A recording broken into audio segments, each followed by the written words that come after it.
Hello, ladies and gentlemen of YouTube. This is Travis Simulant Sours. We are drafting a Kaldheim Best of 3 traditional draft on MTG Arena. Chat, say hello to YouTube. If you'd like to watch the drafting live, you can do so at www.twitch.tv/Simulant.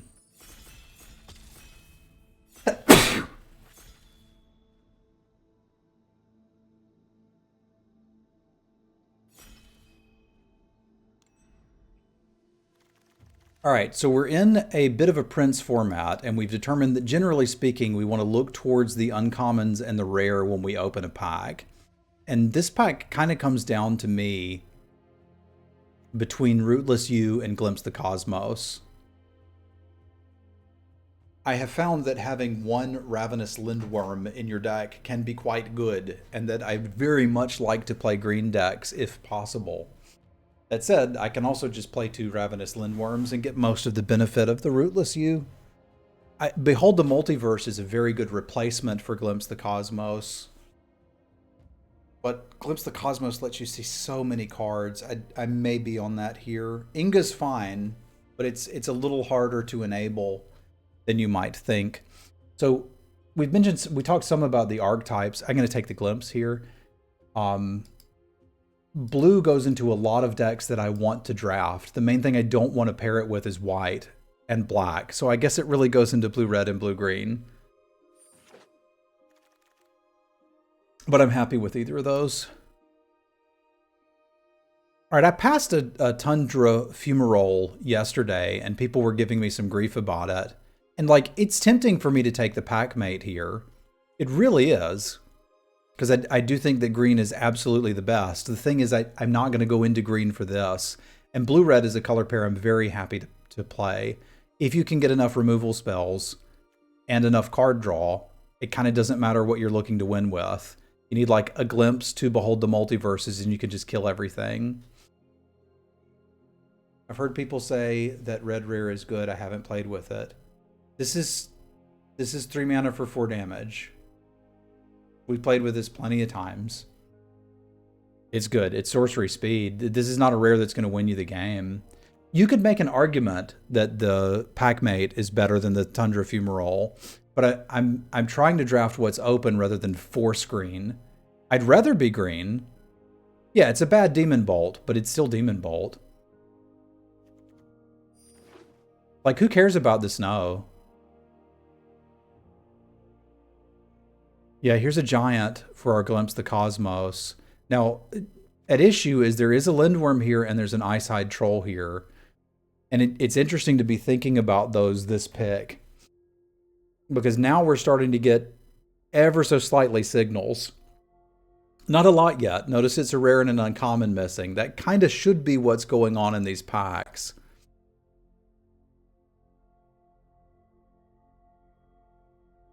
I'm a little torn between the Icehide Troll and the Mistwalker. Because I've seen games really revolve around this card. Yeah, Glimpse is a higher pick than Behold for me. You just look at more cards. This lets you look at 6. That lets you look at 2 and then draw 2. I don't want to force anything. If I can be in green, we'll be in green.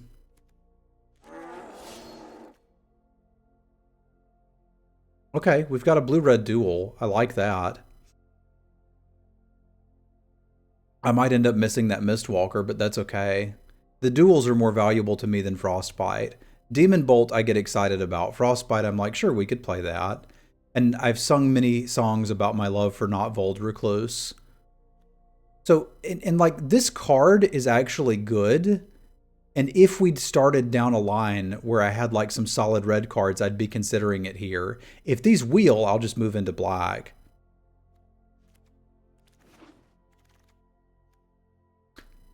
Okay, it may indeed be that black-red is what's open. So we're going to speculate on this Curter's Vicious Return. There's a possibility that, well, are we though? There's another troll in a Highland Forest. This is decision time. Because it's pick 5 where you can tell what's open. If black's going to be this open, I might want to play black-red. Because really, black-red is the only pair I want to put it with. Vicious Return is quite good. I think I'm going to speculate on that and see if either of those Berserker Helms come back. Never mind. We're blue-green. There's a Behold and a Raven. We're either blue-green or blue-red. Who cares? Like, see you later, Critter's Vicious Return. I think I like the first Raven over the first Behold the Multiverse, but I'd like both. It's actually not true. I want the first Behold the Multiverse. This is better. It's difficult to admit. I kept arguing that the Raven was a better common, and it just isn't. Man, I try not to do teamer things, but I keep getting pushed back into it. I probably can't play the Fumarole in this. We could still be blue-red, sort of. It's like I don't have a real pull into green. Like, this is a good start to a Giants deck, except for, you know, not having any Giants. I have a suspicion I'll want this Notvold Slumber Mound, though, and it's really fun to say. Try it. Say it out loud with me now. Notvold Slumber Mound. Rune of Flight's one of the few runes I get excited about, and Bound in Gold is quite good, too. So I don't know what we're doing yet, just that it's going to have blue cards. There's a Way Down. I think black-red was open too. Green feels like it's not, so we may just be doing giant things.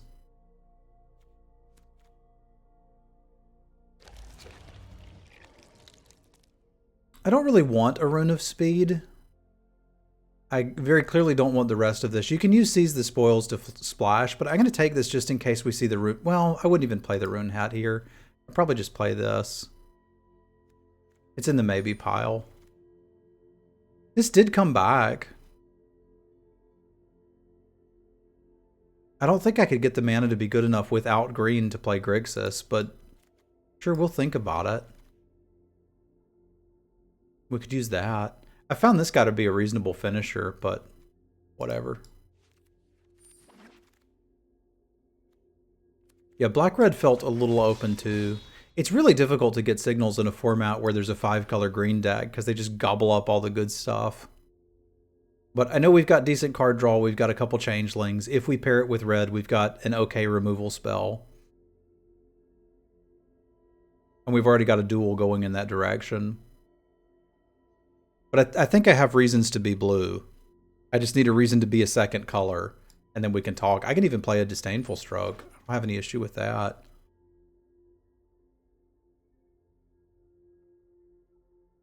Yeah, Aegir is like, yo, dog, just play blue-red giants. I can do that. I like Doomscar Titan a lot too, but I certainly don't mind this. We might get back that Immerstrom Raider, which I think I'd be pretty interested in. There's Herald and the Elves, which, whatever.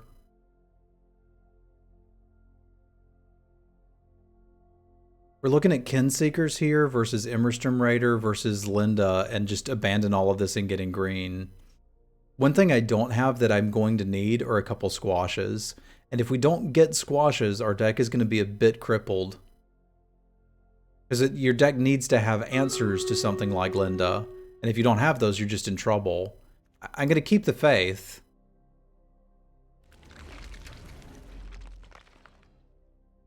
But I need to be seeing squashes. Hallelujah. It's raining squash. We're probably just on like a big pile of maybes. But this is our main deck right now.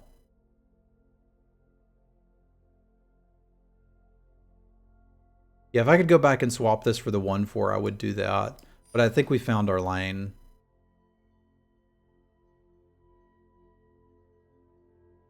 Well, we found our lane, but it kind of sucks from here. I'm not surprised to see a good black-white card here.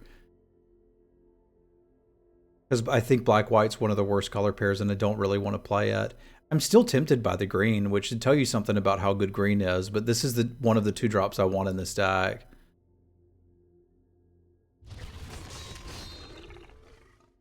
Okay. Red's open too. We're good. We're good. I do like Crush the Weak in this style of deck, but I think I like Demon Bolt even more. Because Crush the Weak is probably killing everything you want to kill. I'm actually not sure which I want but more. I've seen so many decks where Crush the Weak just doesn't interact with them at all. And some of them where it just answers literally everything they have.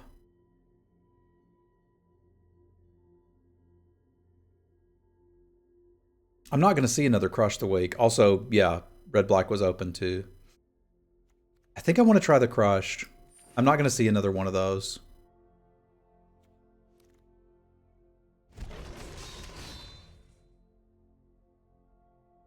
We don't have realistically any reason to be playing a snow-covered mountain in this deck. I guess it doesn't hurt.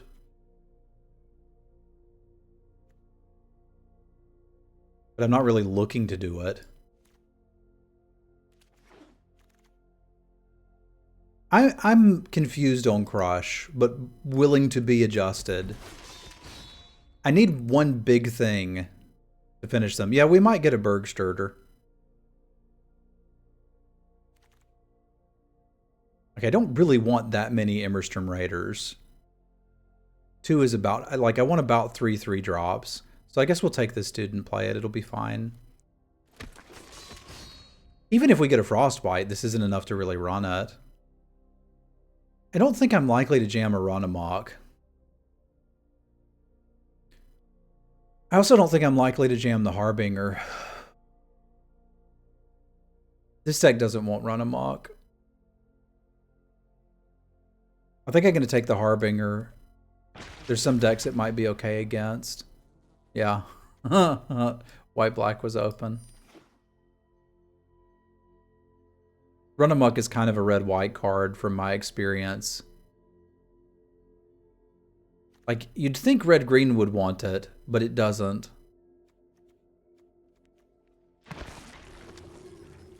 If you can get stuff that large, you don't need the trample. Well, it may come to pass that if white-black is open so often, you can get a good version of the deck. The problem is I don't think you'd be working off of the mechanics of the deck. Right? Like, you wouldn't be looking to build a double spell deck. You'd just be looking to build a deck that has a couple solid threats and, you know, 5 great removal spells. I think we're probably realistically moving out of these and are just solidly in red-blue without some really interesting fixing.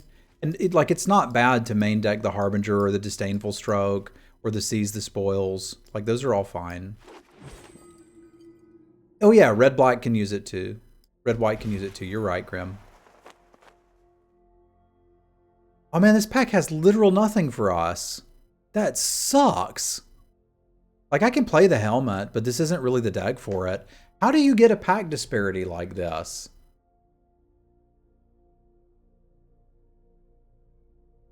Like, literally, how do you get this?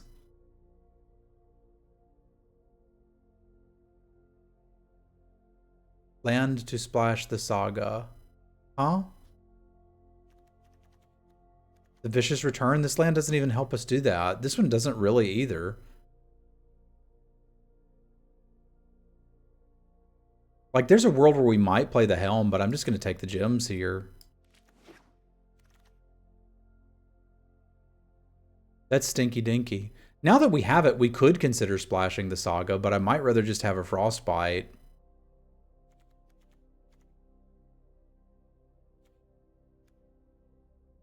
Do I want to splash 3 damage, reanimate? No, I kind of just want to get some zombies.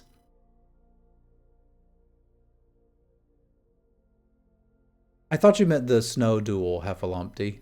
Like, I took it anyway just for those. Like, it does help splash the Black Saga if we want it. I'm just not entirely convinced that we do.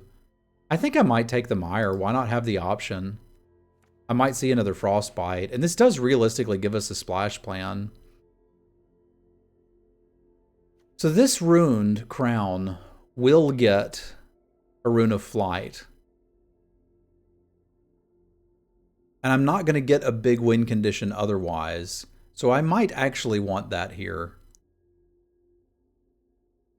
Because my win condition may need to be a 3-power flying creature. Because it looks like I'm probably going to play some of these 2-drops. I think this is legitimately our win condition. I kind of wish it wasn't, but it kind of is. Alright, we've got a second squash. And the first Frostpire. I really need creatures here, but I'm gonna have to play whatever we see come by. Like this Yeti's probably going in now. I just need bodies. They don't really have to be great bodies. The crown is good if you've built around it. And what do I think of Yeti? I think it's okay. These packs have been very rough. The crown is good if you've built around it and you've got cheap creatures to equip it to, which we don't. Like, be aware, this is not the best place for the crown. Okay, now we've got some decisions. Pardon me. I think I'm on Wisconsin Crab with minor upside.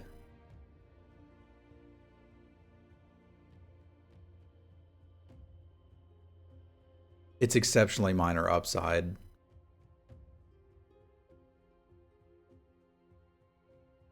I don't think we're realistically ever getting back a squash, but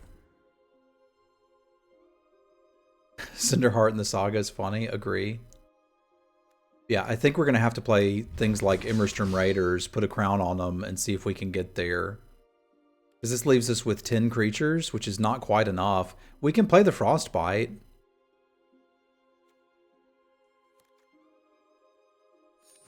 Like, I was kind of tempted by the Necromancer there. Combat Trick is okay. I don't really want to play that either, but we can. I don't think I've ever been so happy to see a Draugr Thought Thief. I think we're going to play this. I think we're also going to play the Rummage spell. Yeah, we've got a playset of Immerstrom Raiders. Problem is Immerstrom Raiders aren't very good.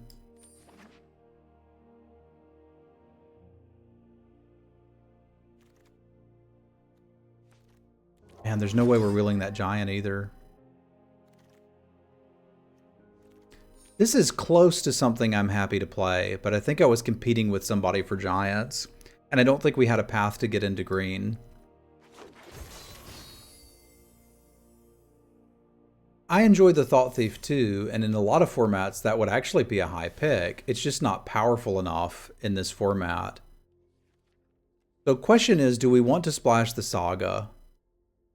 I'm unlikely to be reanimating anything that's worth anything, but I do have a lot of crappy little creatures that I don't mind throwing away to ping somebody for 3, and it gives me a little bit of reach. So I think I've talked myself into it, and I can sort of do it on the cheap here, especially if I'm going to play the Seize the Spoils. I don't even need a swamp.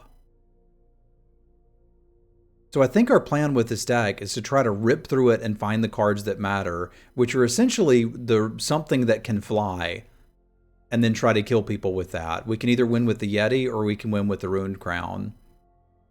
It does come back ever so slightly bigger. Not a lot bigger, but some bigger. So we're kind of going to try to rip through this deck, not really doing much, get to the Ruined Crown or the Yeti, and then cross our fingers that we can kill somebody with it. I don't hate that. Gives me 5, 6, 7, 8, 7, 8. So which do I need more of? Probably the red. We should just play another mountain here.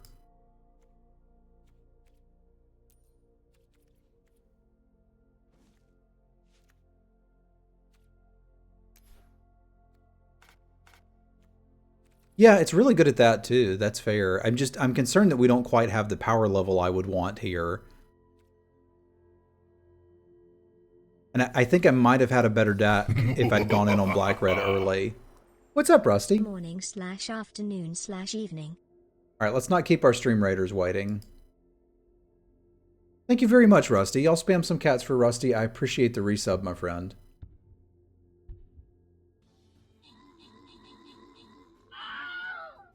Tis a boss fight, after all.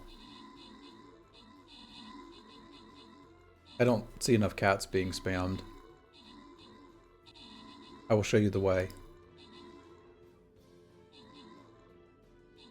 Well, I thought I'd show you the way. Apparently I won't show you the way. There. This is the way.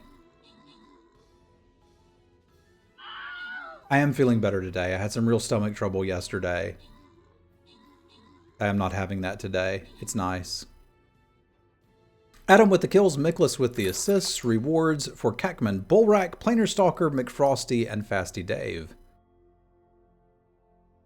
Another boss down. We're almost to the end of this event.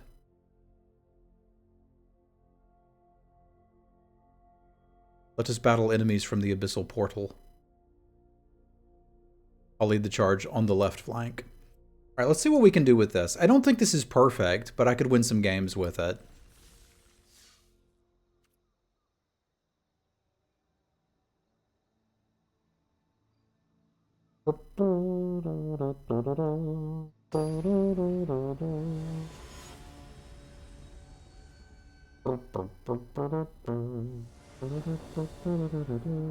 It's not really as cool as the 3 Path to the World Tree deck we drafted earlier, but I'll take it. Alright, this is some of what our plan was, believe it or not. We've got 4 Immerstrom Raiders and a Tormenting Voice variant to help us dig through this. I live in Northern Virginia in the United States now. I'm from Central North Carolina in the United States.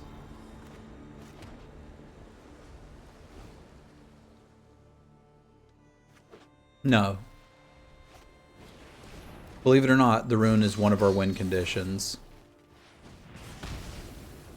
Yeah, how'd you find the stream, East of 84?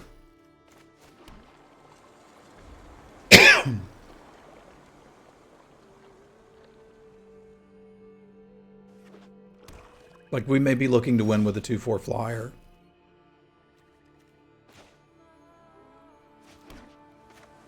Yeah, we may just put it on this.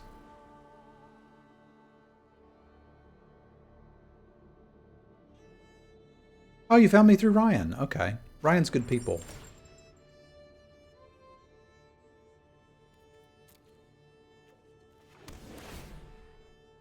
Just this one.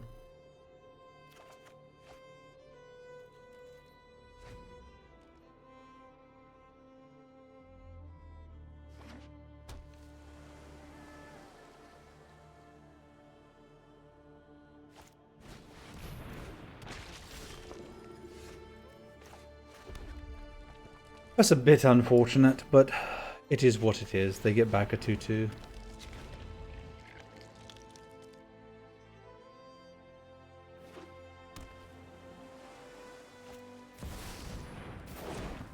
They don't get back a 2/2.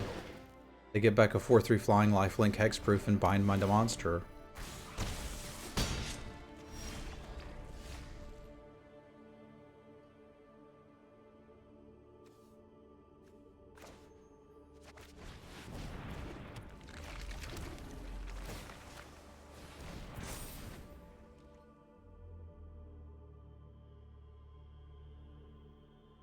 Yeah, it's hexproof from Planeswalkers, but still annoying.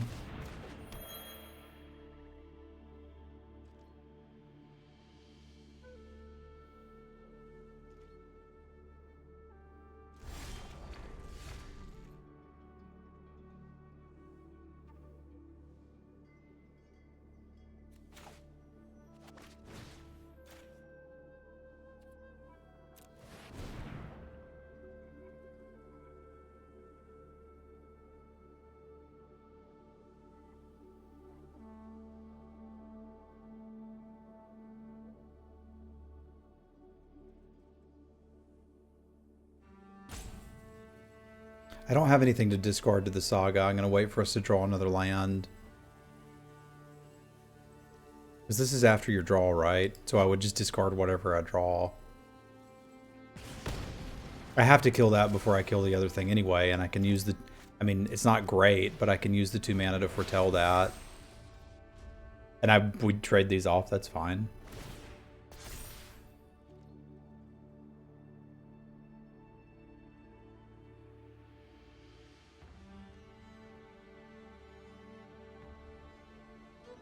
But we're set up where land is an okay draw. Still is.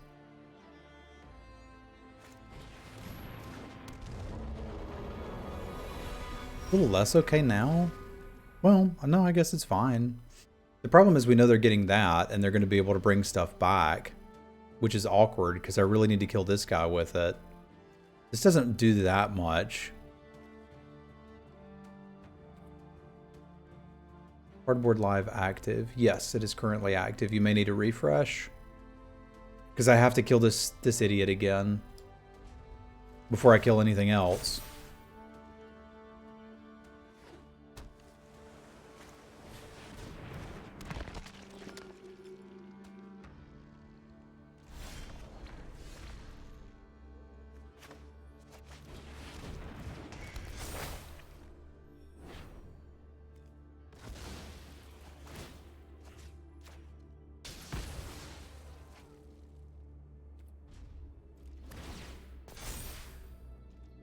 Use it or lose it.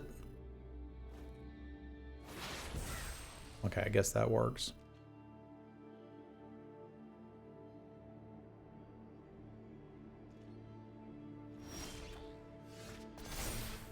I don't think they're going to play it again, though.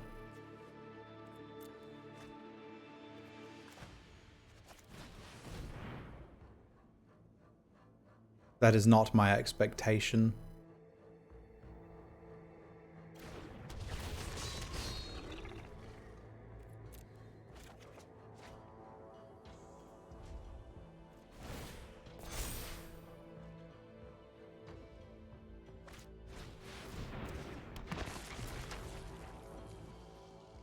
Good grief.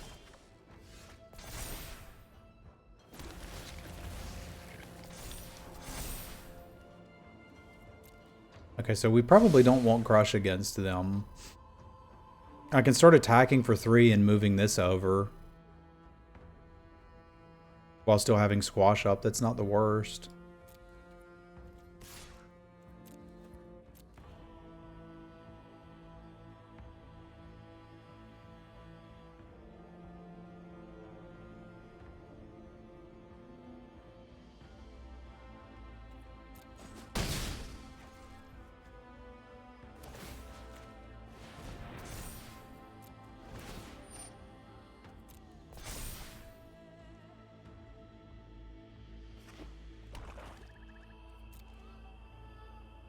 We can. I currently don't need to do that.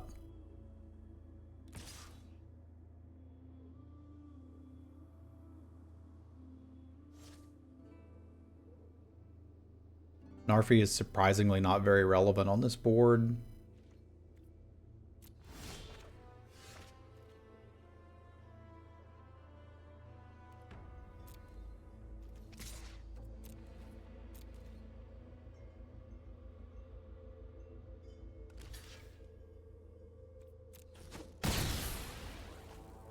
I wonder what they're doing.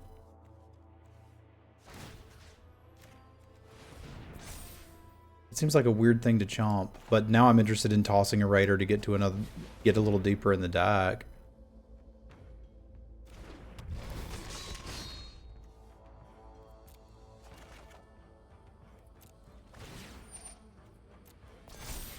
The circle of Raiders.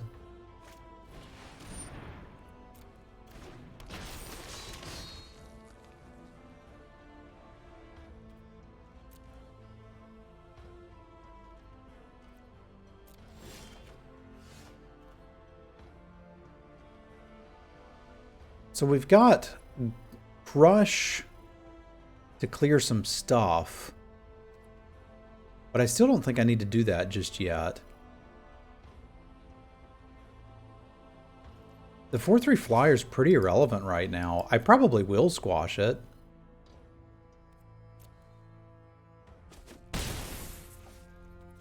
What if it's the Angel making Mythic? Then we probably lose the game. Okay.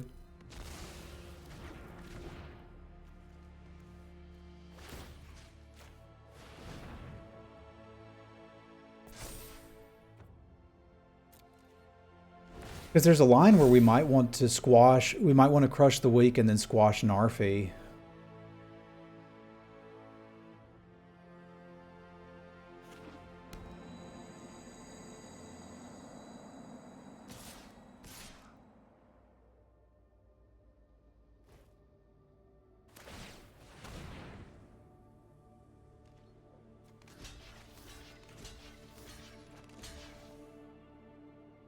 What am I missing?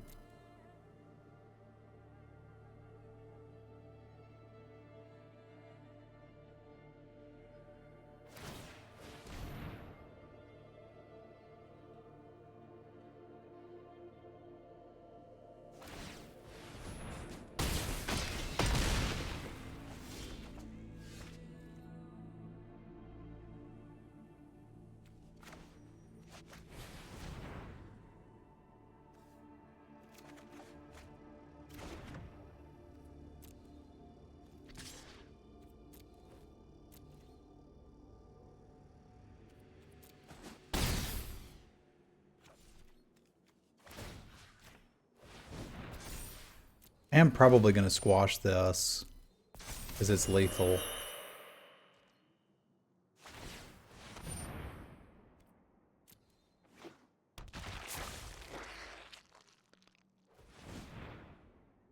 Need to see what they play, obviously.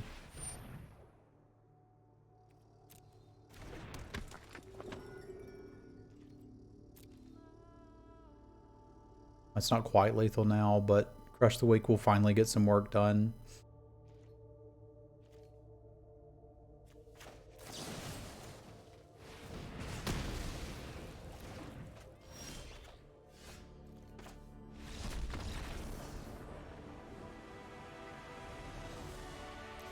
That's what I mean about some of these cards just being terrible top decks for the black-white color pair. The exile seems relevant, but there's not enough stuff that the Crush the Weak kills. I guess we could get the Grim Draugr. We could get this. We could get the Code Spell Cleric. Seems incredibly narrow.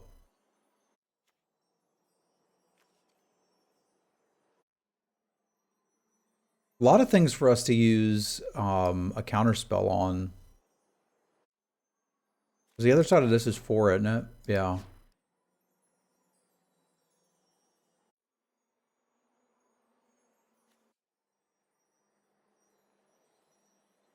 Yeah, it can be a post-combat cleanup. That's fair too, Harriet. We don't have a lot of sideboard cards here.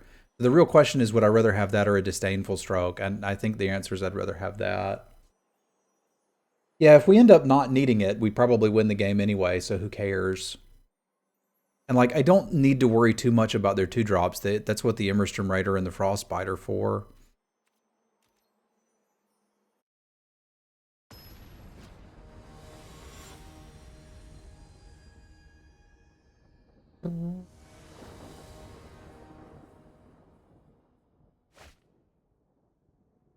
Have Crown will travel.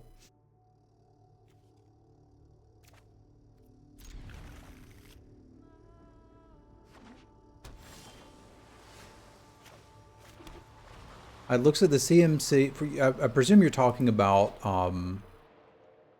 Foretold cards. Stroke always looks at the converted mana cost, which is always the amount in the top right corner of the card.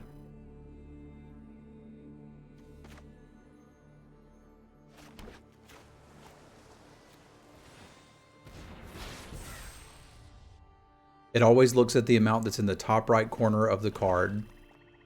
So if they play it the god as a 3-drop, it's not doing anything. If they play it as a 4-drop, it's doing something. I really don't want them to counter this with their counter spell, and I strongly believe they have a counter spell. So I'm going to pass here and behold the multiverse end of turn.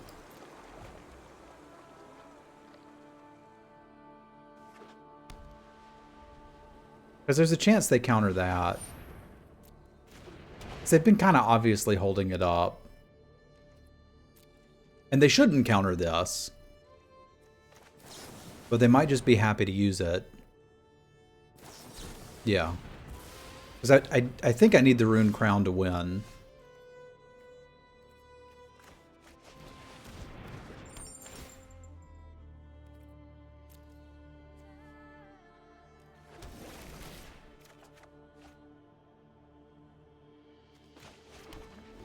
Generally speaking, you don't want to counter card draw.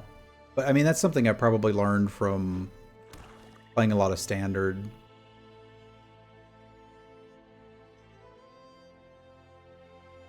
Just don't counter the card draw, counter the stuff that matters.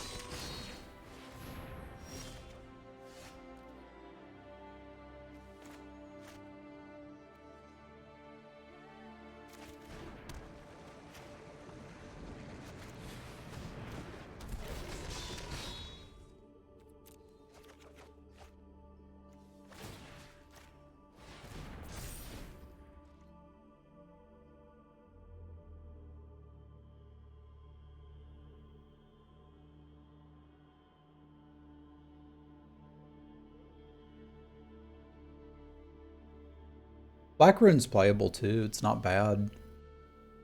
It's just black's kind of doesn't pair well with anything. If we had a Black Rune, I'd have just put it in the stack.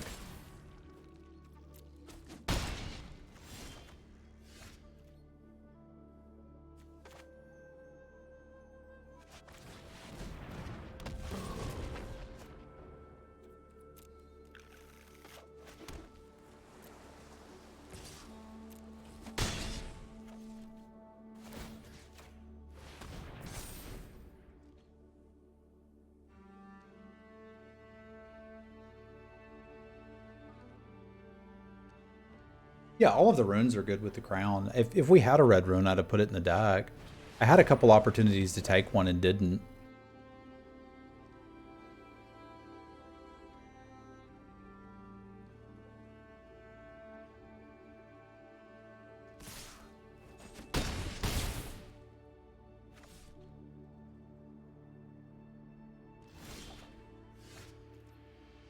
I need something that gets enough toughness to be able to profitably block those, and neither of these do it. So I think I'm supposed to go fish for a shapeshifter, which means we're going to take a heap of damage. I guess a 4/4 Yeti is good enough to at least stop 3 damage, which I'm not opposed to. But I'm in an awkward spot where I don't want to play out more lands, but I want to play out more lands. So I guess we play out more lands. I don't really want to take another 4, but I don't really have much option about it.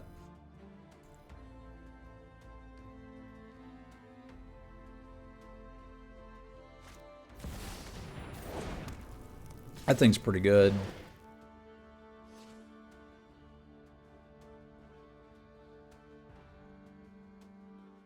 They don't have enough snow to bring back Narfi, so them not attacking there is really good for us.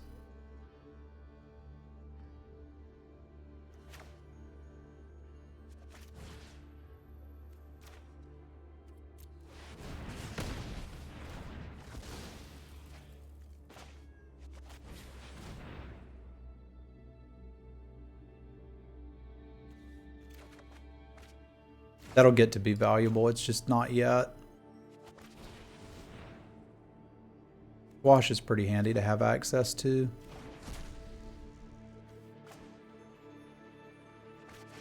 I'll draw another land and we can see some spoils then.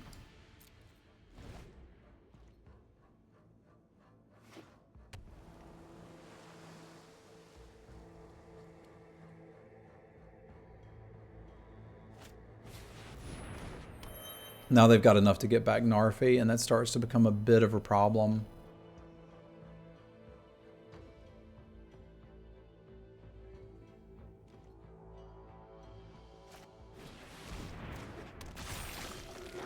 Enough to get back Narfi a couple ways.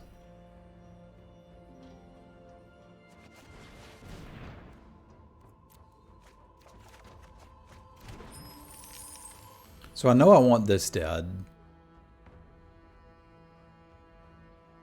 Let's make that happen first.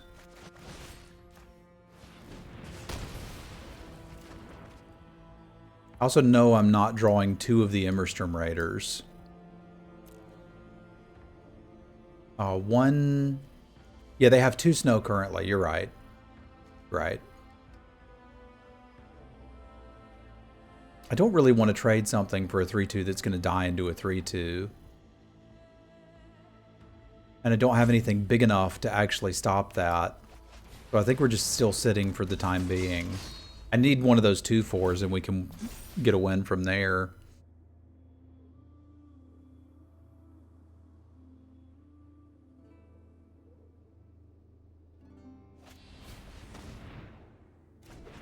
What the other squash is for. And it's also not that relevant.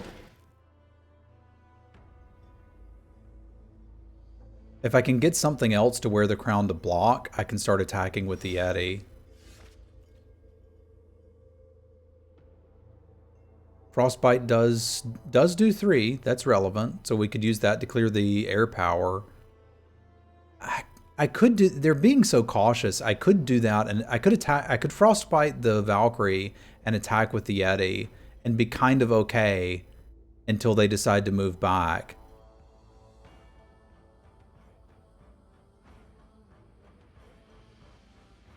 I could equip the Firewalker and attack too and see what we hit. I've got enough mana that that's probably fine. This is snow permanents, right? And we've got 1, 2, 3 snow permanents. So I can totally kill this. And yeah, I don't hate that, Zag. Because I could cast anything in the deck from here.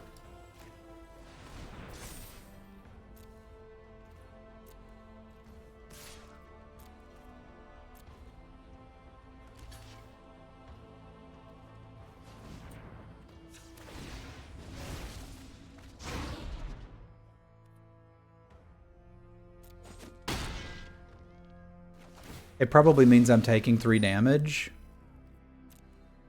But it also means I've drawn exactly what I wanted to draw.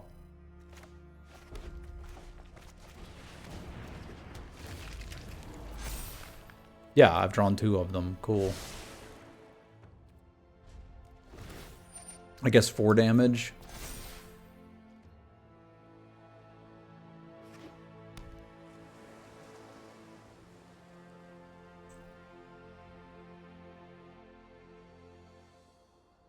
Potentially 5 if they want to get serious about it.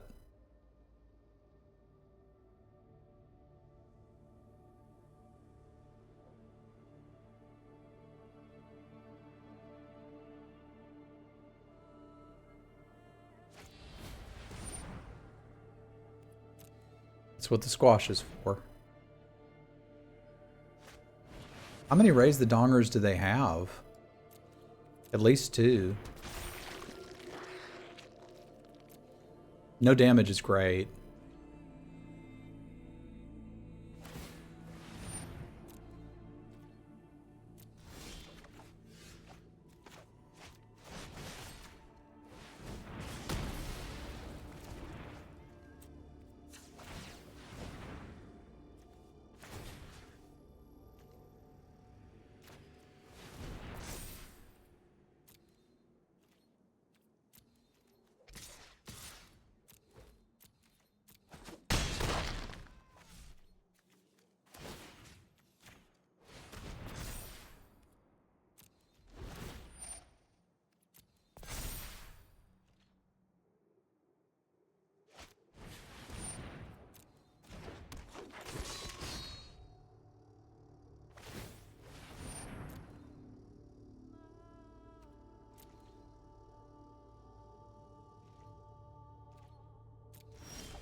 Okay, so we know we want to keep that because it shaves the clock off. That means I should probably activate this Thought Thief on them because they're dead next turn and without a good draw. Let's make sure they don't hit a good draw. Why not equip the 2/2? Because they're dead in 3 hits of this anyway. They'd have to bind the Yeti. They can't kill me if they bind the 4/6. Yeah, you can have that. Because if they bind literally anything that matters, the return kills them.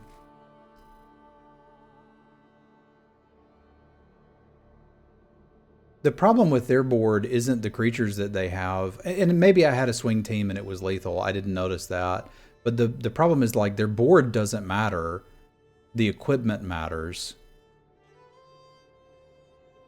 So I don't want to trade crap in the air.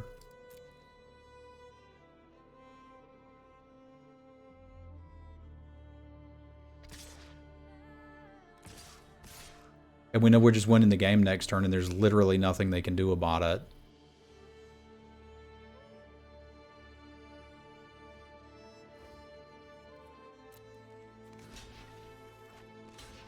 This one has to block the flyer, which also doesn't matter, but sure. Let's be grown up.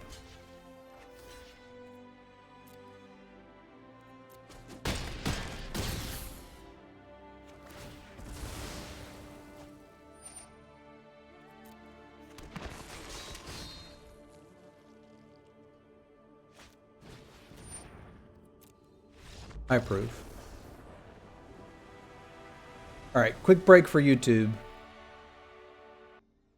All right, welcome back, YouTubers. We're going to go for the next round, and you're going to get to see something that usually only happens on stream, which is corn dog lunch. Count yourselves lucky, for I am hungry.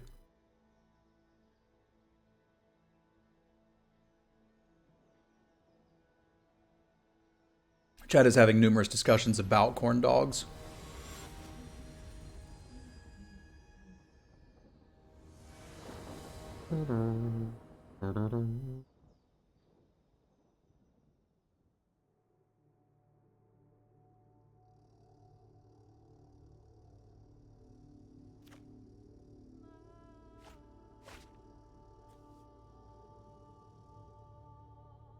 I do keep a lot of one-landers.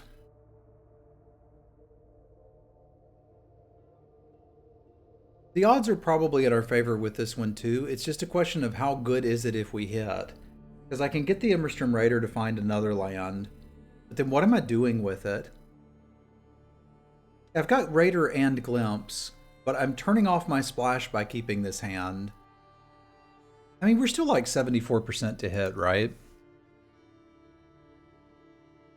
And we're like, who knows what we are to get something better.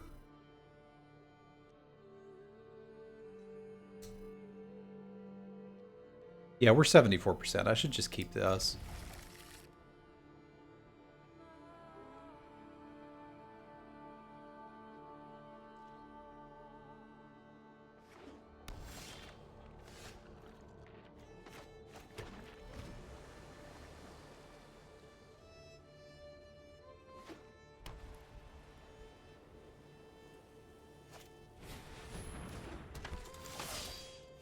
I don't think it's super realistic to play it on black.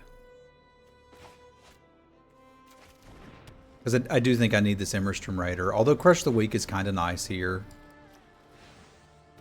Especially if they play something else small, we might go with that.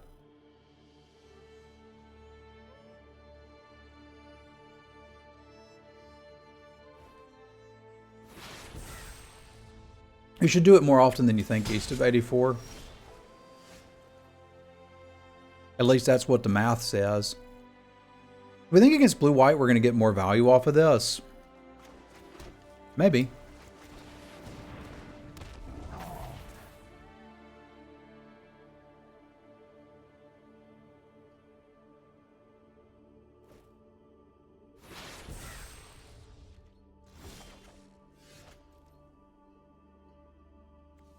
Alright, let's see if we can hit a one land. Frostbite's kind of nice, but not super necessary. I get to draw another card off of the Frostbite, but what I really want to draw is just a mountain. Let's just draw the mountain. This is a sorcery. I don't think I'm supposed to attack here, because if they've got an Iron Verdict, which they probably do, I'd really rather not deal with it right now. I probably just accept the 1-for-1 next turn. Draw my card and move along with my life.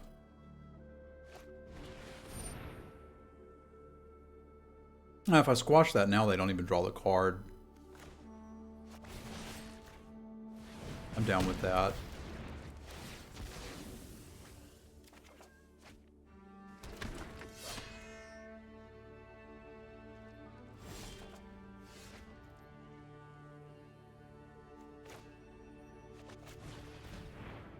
I'm still a little bit reticent to attack with the darn thing.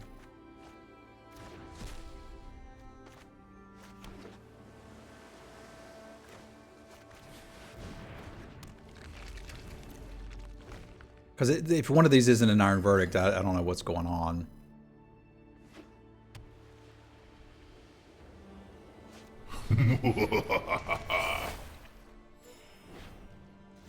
Possums, thank you for the resub.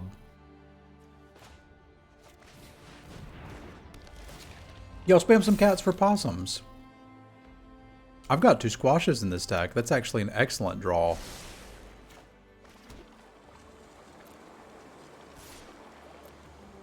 But as long as they're sitting there with 1 white up, I'm just going to treat this as an enchantment for the moment.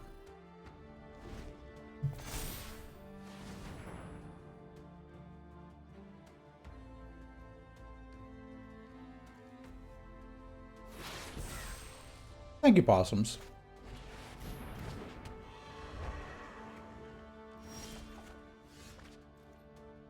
So the question is, do you think Crush the Week is going to get better than this? And the answer is, I don't.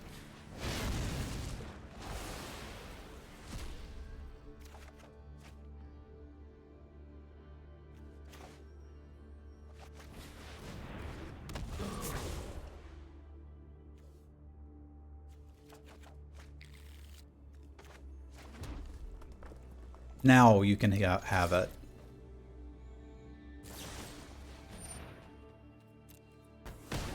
I feel as if I've gotten enough value that I'm okay with that. Like, we knew they had it.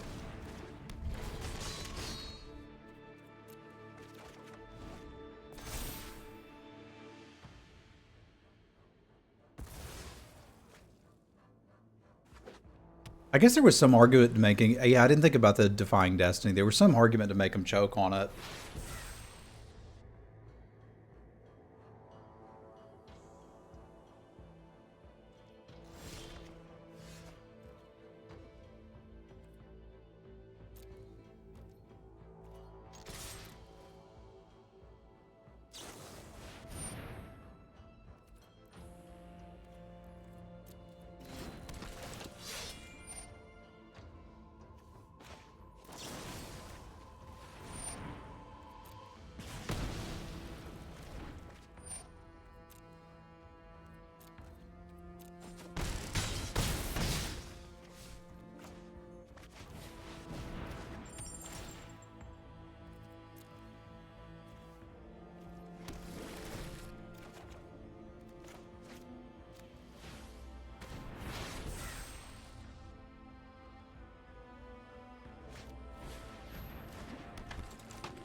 I don't need either of those.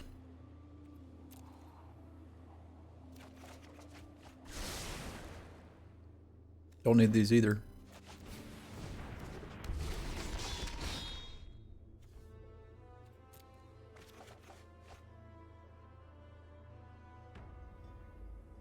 How much do I hate Swinging Tame?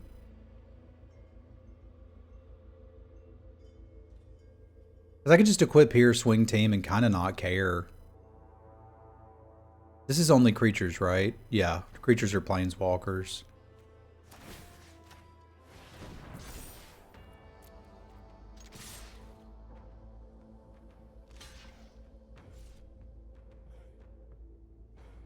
This doesn't really leave them good blocks. This is their best block here.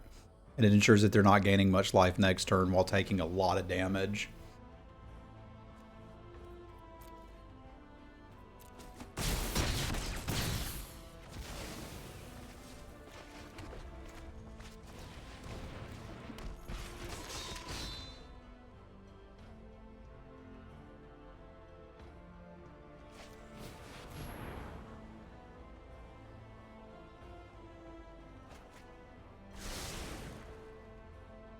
It's just too much for them to deal with.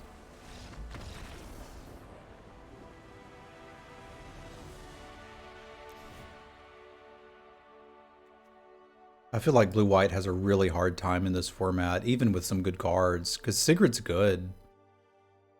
Rune of Sustenance isn't bad either. I haven't found Nico Defies Destiny to be good, and I played like an idiot into it. I found myself making a lot more mistakes in Kaldheim than I did in any other set, which means there's a skill edge to be gained if I can stop being bad. Somehow we got up to 374. Nice.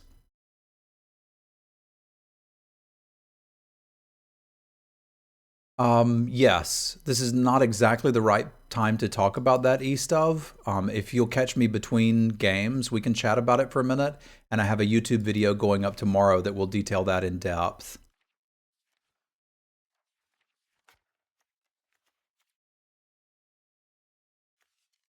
But black, white, and blue, white are two of black, white, blue, white, and green, black are two of the ones that are really, really, really bad. Yeah, I responded to that. I like Ryan. Ryan's good people. We pretty clearly don't want to take out Crush the Weak here. I don't think there's anything I want to change other than potentially a Vault Robber for an Axe Guard Cavalry. I think I'm on board with that because it's something that survives Crush the Weak, and they are playing 1/3s or 1/3s, 2/1s.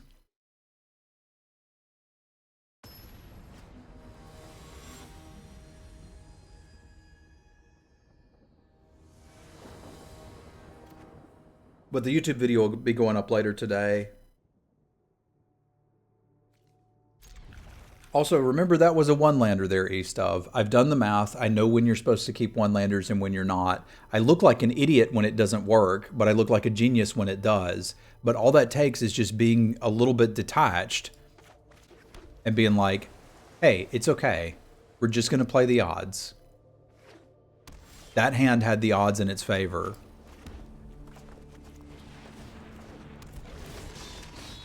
No, it's not Roddy.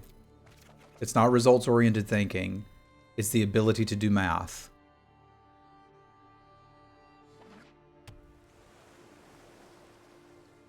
If you're 74% to hit, and you know that if you mulligan, your win percentage is shaved down by 10%, oh, you get Roddy. Okay. Fair. That can happen.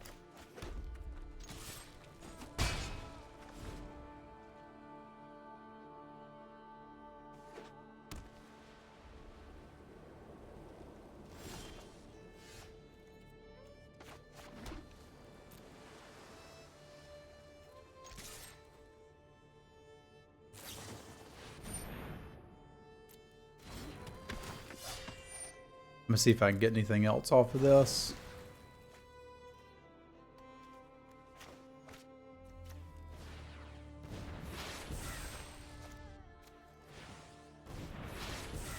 Yeah, there you go, Miklas. In the long run, it's a net positive. Because we know that mulliganing shaves 10% off of your win percentage.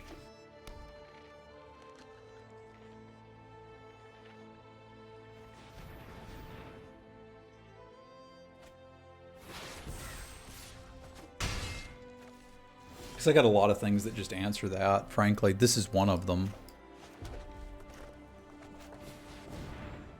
Well, okay, maybe it's not, but you know what I mean.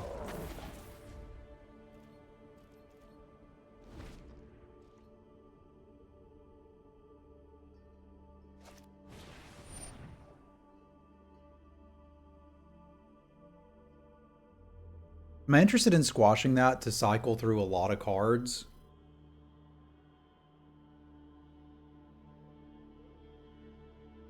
Not really. I can just behold the multiverse and draw a lot of cards.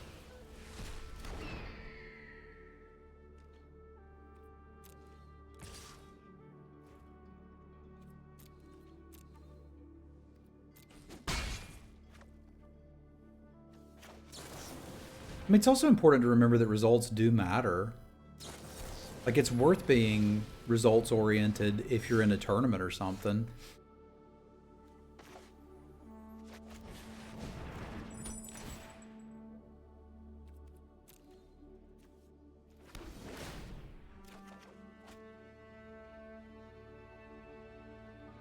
From 50 to 40, roughly.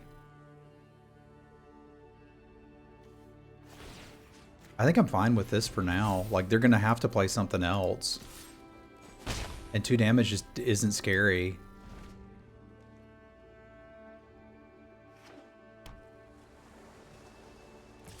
But it does roughly shave 10% off of your win. You have roughly 50% to win. It changes some via format and some via player draw.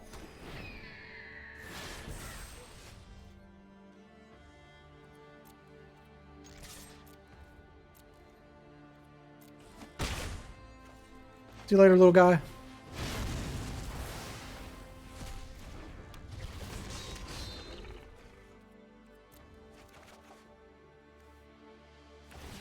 No, I think I'd rather have the Yeti right now. Yes, when you click the mulligan button in Limited, you are shaving off somewhere between 5 and 10% of your win percentage. Every single time. It's not good. You don't want to do it.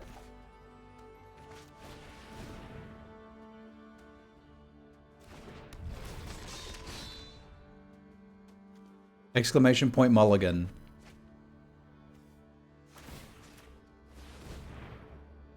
Lot of math there for you. This is gonna, well, yeah, this is gonna get iron verdicted, but it's okay. Interesting.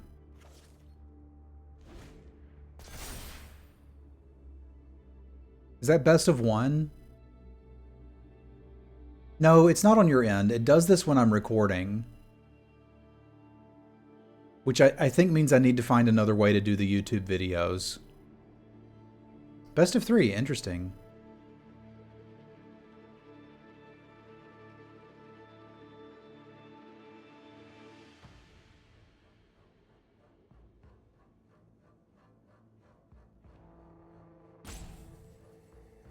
I think what I need to do is just capture a highlight from the stream and upload that.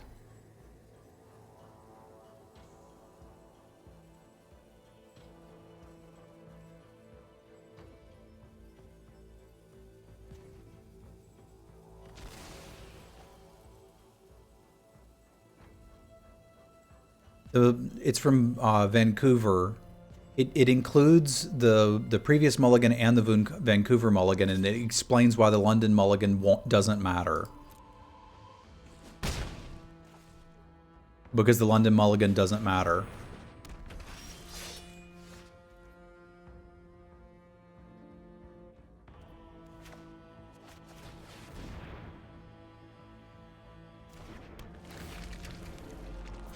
It was by such a low percentage.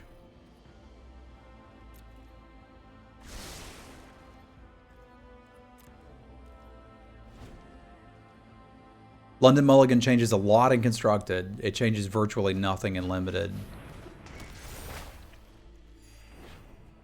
Because it's the card you're not getting back from.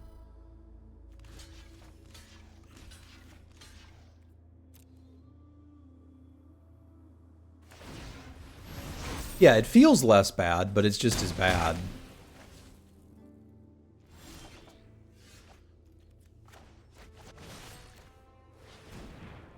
You can even get the cat back.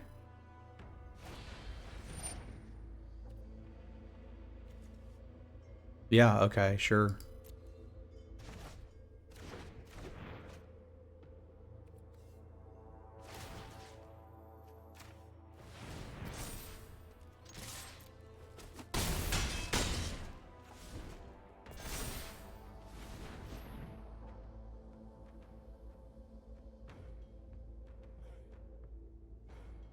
I don't care if they replay the cat.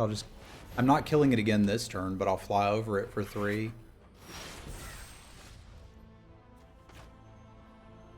Unless I just want to kill him. That seems pretty good.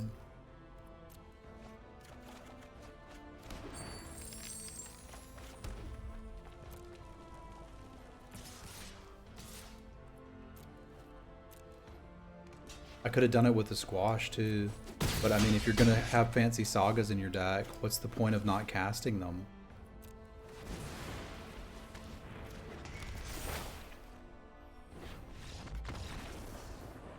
Alright, sorry for the choppiness. That will abate after I finish the YouTube video. And we've got one more round of that. And then if you want to discuss color pairs, mulligans, any of that, for some of my new people, East of, Freestab, whoever, very happy to talk about it. How you been, Roos? I hadn't seen you around in a while.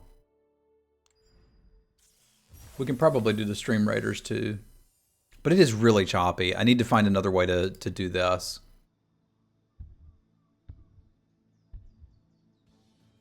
It's because the games are going so long. The recording can handle it if we're recording for an hour, but once it starts to fill up after that, all of a sudden there's some issues with encoding.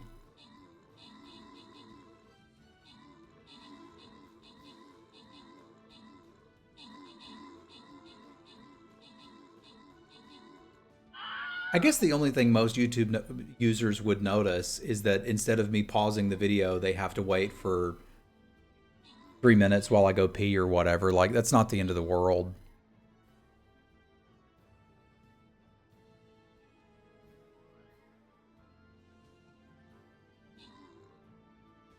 Miori with the kills, Miklas with the assist, rewards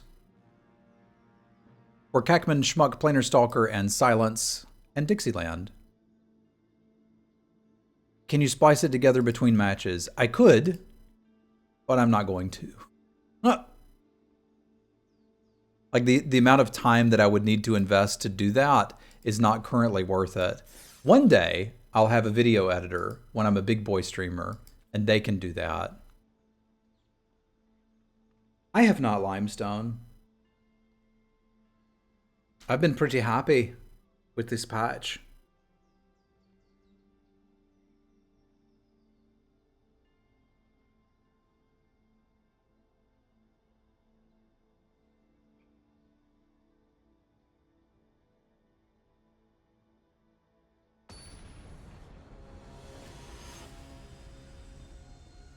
My client feels laggy now, but that's not the client's fault, because it literally only does this when I'm recording.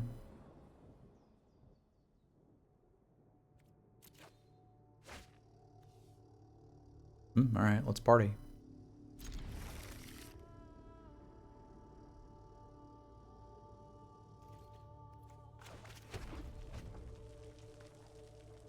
Pretty easy toss the 2-5 here.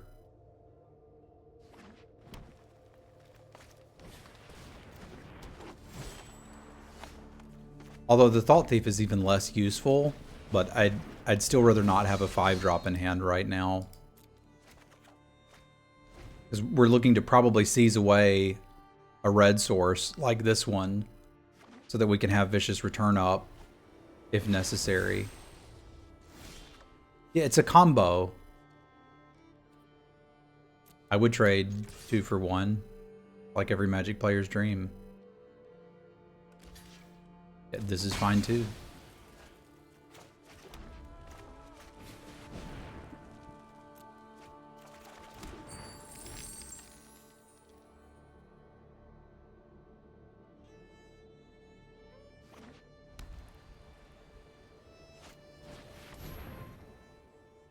I was going to say there's not much they could play that I'd want to return immediately, but that's one of them. Oh, but I have to sacrifice a creature. Yeah, we don't want to do that. Well, then we'll show you the real Immersturm Raider synergy.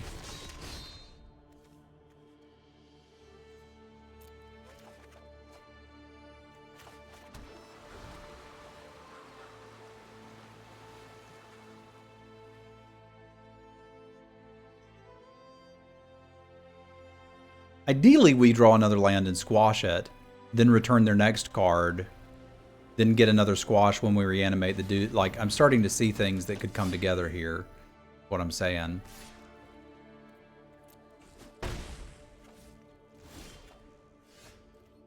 That's either a struggle for Skimfar or not. It could be a pump spell. Yeah, we can look at a draft after this, Limestone. Because it left up green. Why would it leave up green? I guess if it's a pump spell, it's not really the end of the world here.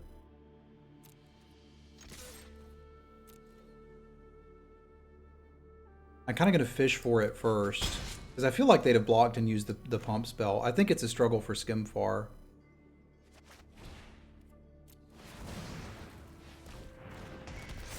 It could be a Veil, and that would be pretty bad for us too.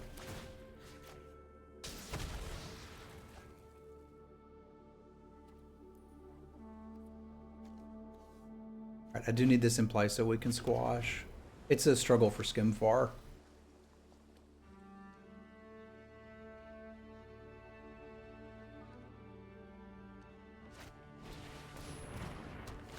Okay, I don't need that anymore.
Now they'll struggle it.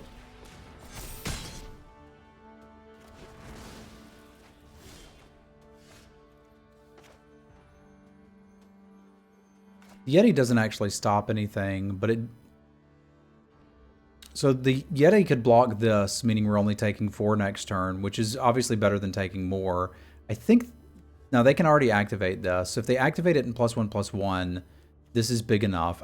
I think I need to scry here rather than play the Yeti.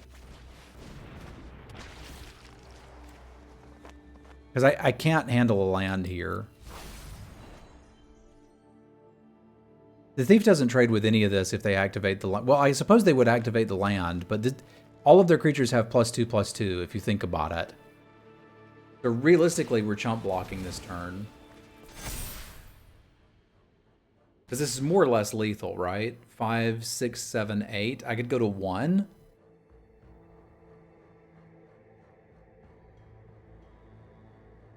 I probably have to go to 1 then.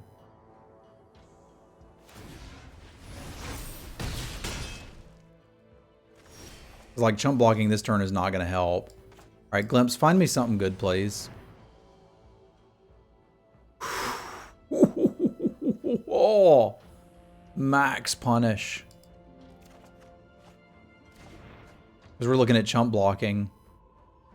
I don't want to chump block.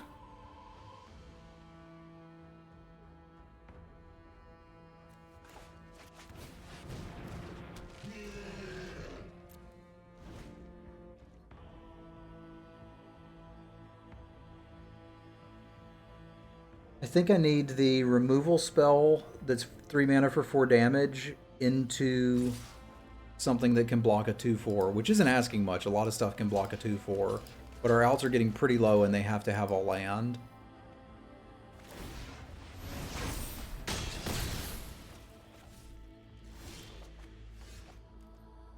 Yeah, I can chump block twice, but I don't actually have outs after that. Do I? It's not going to surprise them that I have Aegir and Axgard Cavalry in my blue-red deck.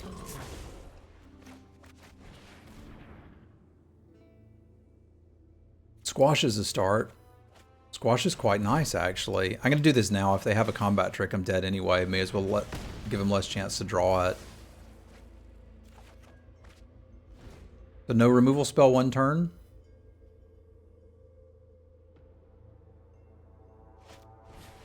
All right.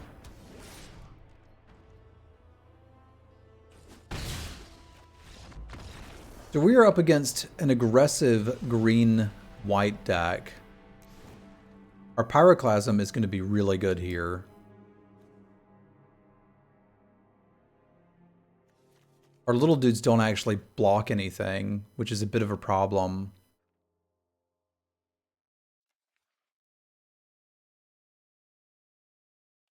I think that puts me in mind to want the Brine Barrow Intruder more than the Axgard Cavalry. Like, it's just not doing anything here.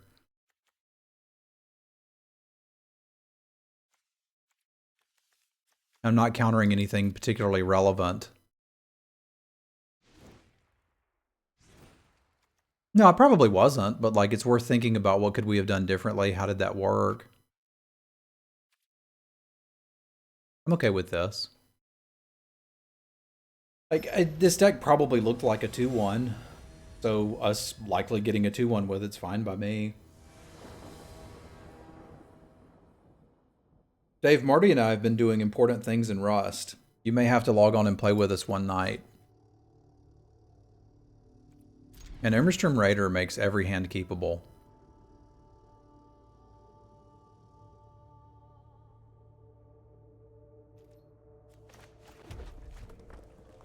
Fair, but soon. We're almost to a level 2 workbench, dude. It's pretty amazing.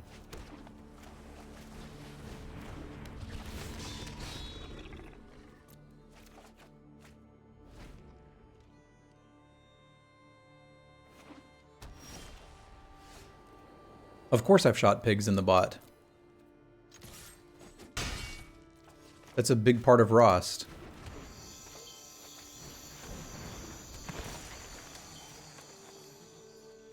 Don't need any more lands, thanks.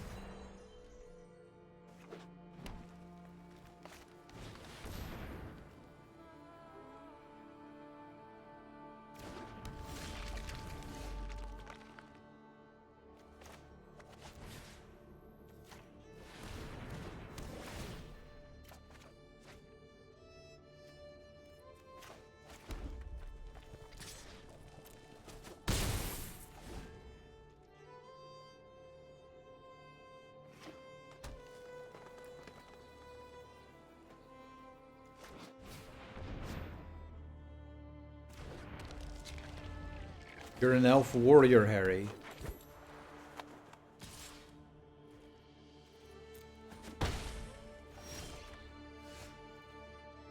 Probably have to go for the return here.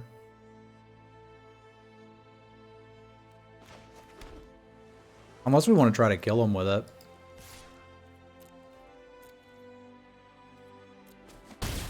Like it takes us from 4 turns to 5. I don't think that's realistic, though. Because before I'm going to get to that, they're going to get the lifelink off the Bredegard Stronghold, so I probably need to take one of these out. They've got more warriors than elves. I think we should fire this now. If it actually works and I can get the Yeti back, I get the 3 points of damage back. If it doesn't, I mean, whatever. They got value off of their changeling. They still need another plains, but I believe they can draw another plains.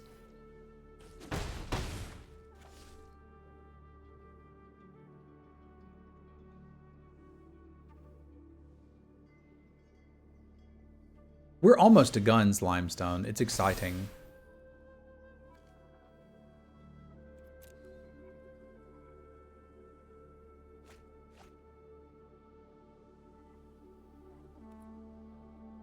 I don't see any reason not to attack first.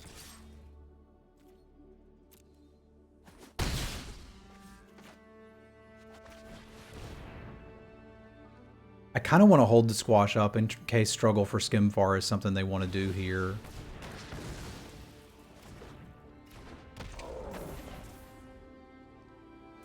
Or if they just go land, activate the thing, like, we've got some lines where this would be good.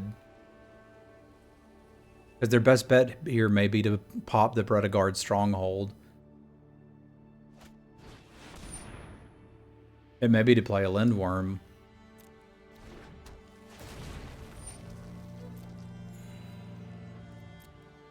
And that's literally why we drafted the squashes.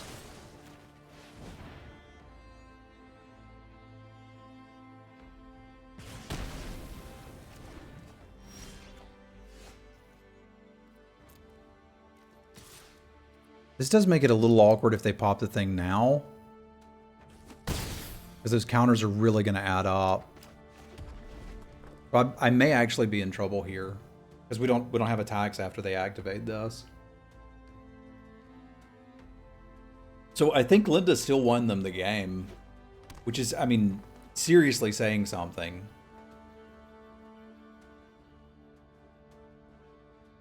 There was probably an argument to hold the squash because they're obviously activating it. I might could have done something with that. Yeah, that could be just another mistake. I could have gotten more off of that squash.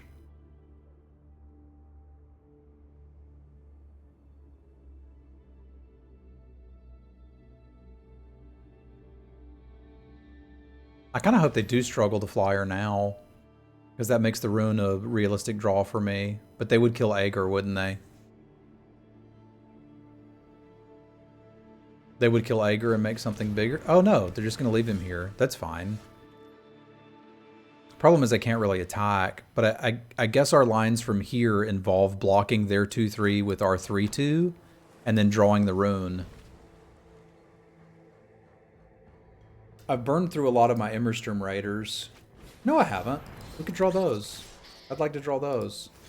Oh, Lord. That's going to run away with the game. That's just going to straight up run away with the game.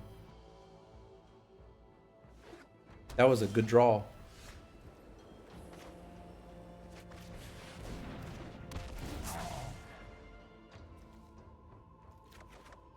This wasn't bad either.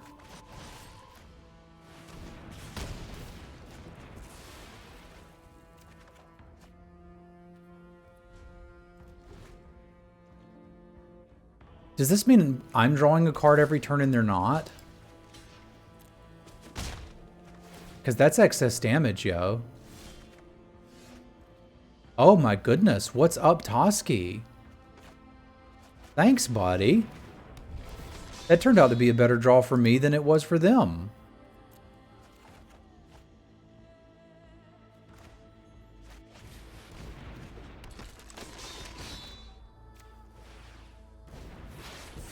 I like this. Feed me the cards.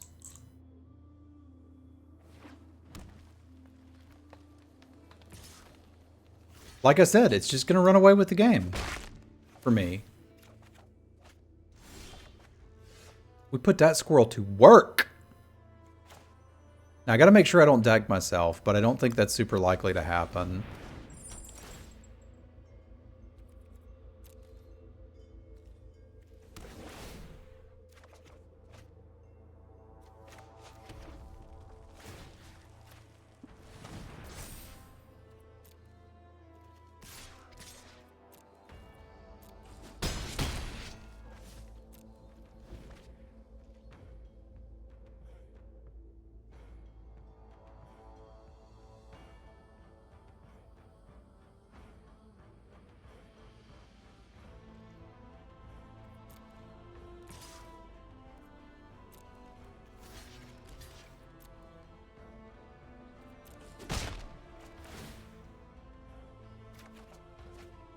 So good.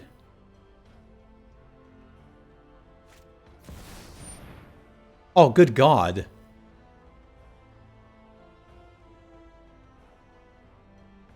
Suddenly, Panic at the Disco.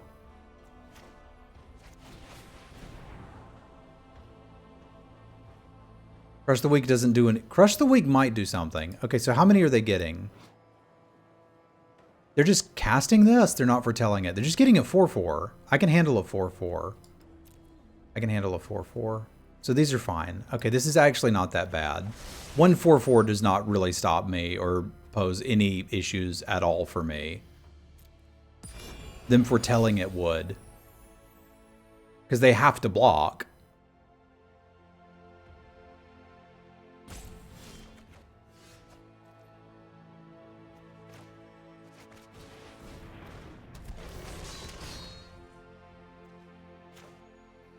I don't need the snow mana.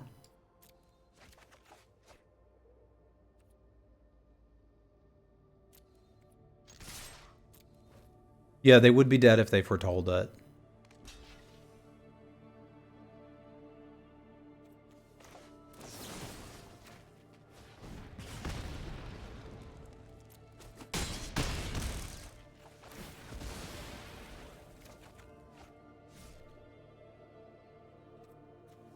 I don't need them to know that I sided this in.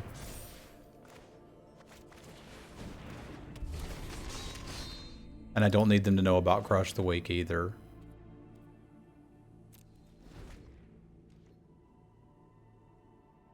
It does. I don't need any more cards. They're dead. I mean, it deals... It was a giant... It doesn't matter. I don't need more cards. We got all the cards. We're good. I got very fortunate not to get run over by Toski there. And I think we found 2 reasons that we do want a Disdainful Stroke in here with a honorable mention to Linda. And I can always discard if it's not doing anything later. Because the series of events that need to come together for Toski to work for us is pretty crazy. I need to have Aegir in play. Actually, I guess that's not that hard. I need to have Aegir in play and them not kill it. Now, I have a better chance of finding Aegir than they have a chance of finding Toski, but once they found Toski, they're finding literally every freaking thing.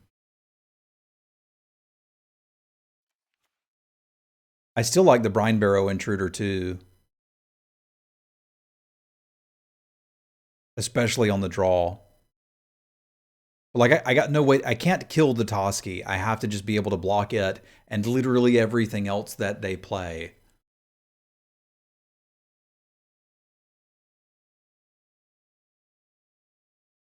And I'm scared if I cut the Immerstrom Raider, I can't chew through the dag fast enough. But I should still be fine with 4 looter effects. It's not like that blocks the 2/2 that pumps when it boasts.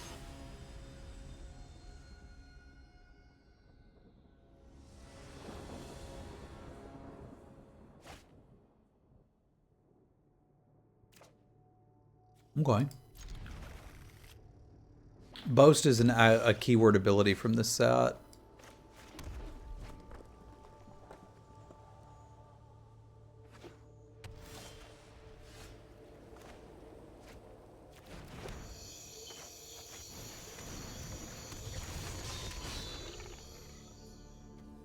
This is a tough one because I really need to find a land.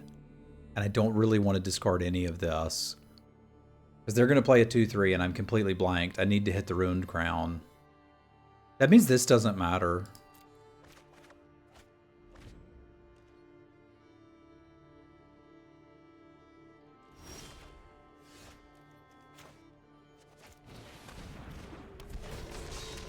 I have to hit the land here or we're in trouble, so I can discard the other Raider. I guess they missed a land drop too, so we got that going for us.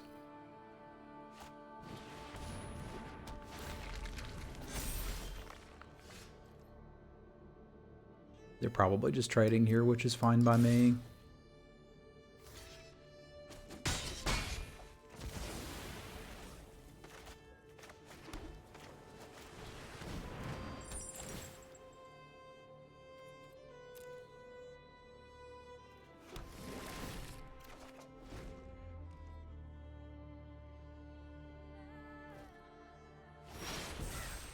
What do we know about their Foretell cards? Probably not. I don't know what that is. Struggle for Skimfar is the one we've seen. That's probably a Snuggle. I just didn't want to discard to hand size. It doesn't do anything right now, but...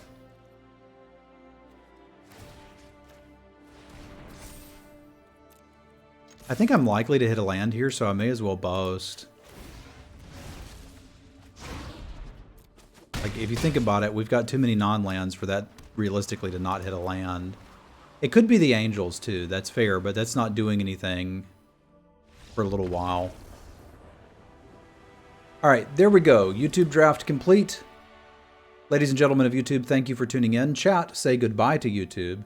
If you would like to watch the drafts live, you can do so at www.twitch.tv/Simulon.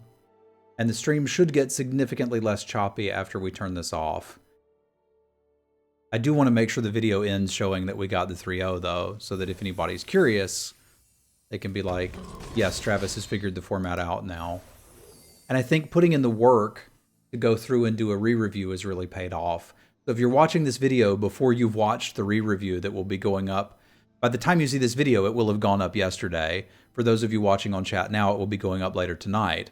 It's probably worth a view if you want to start winning in Kaldheim. All right, bye YouTube.